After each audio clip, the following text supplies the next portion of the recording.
नमस्कार, मी नवनाथी दाटे. फुलंब्री तालुक्यातील लहाण्याच्या वाडी अंतर्गत असणाऱ्या बनसोड वस्तीच्या भागात आपण आहोत. आता isakal.com आहे देशातील नंबर 1 ची मराठी न्यूज वेबसाईट. प्रत्येक अपडेटसाठी isakal.com ला नक्की भेट द्या.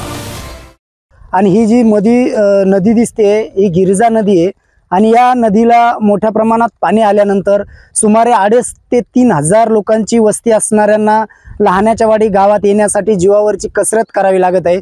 त्याचबरोबर शाळेतील विद्यार्थ्यांना देखील थर्माकॉलच्या साहाय्याने आणि दोरीच्या साहाय्याने शाळा गाठावी लागत आहे. हे आज खरं म्हणलं तर शिक्षणाच्या बाबतीत दुर्दैव झालेलं आहे.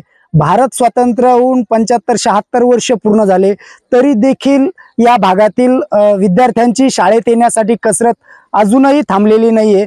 याच भागामध्ये आतापर्यंत एक सिमेंट बंधारा आहे.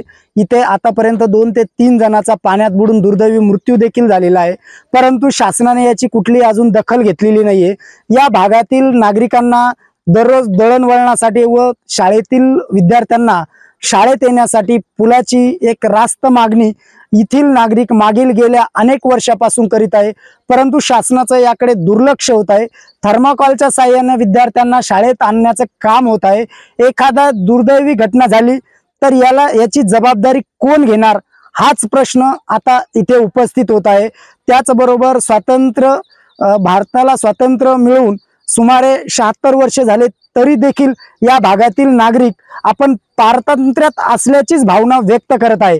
त्यामुळे आता तरी शासन यांच्या पुलाची मागणीची दखल घेईल का हे पाहणं महत्त्वाचं ठरणार आहे. नवनाथी दाटे, साम टीव्ही साठी, फुलंब्री, छत्रपती संभाजीनगर. देश विदेशातील प्रत्येक घडामोडींचे लाईव्ह अपडेट मिळवण्यासाठी आता साम टीव्हीच्या सर्व सोशल मीडिया प्लॅटफॉर्मला लाईक, फॉलो आणि सबस्क्राईब करा.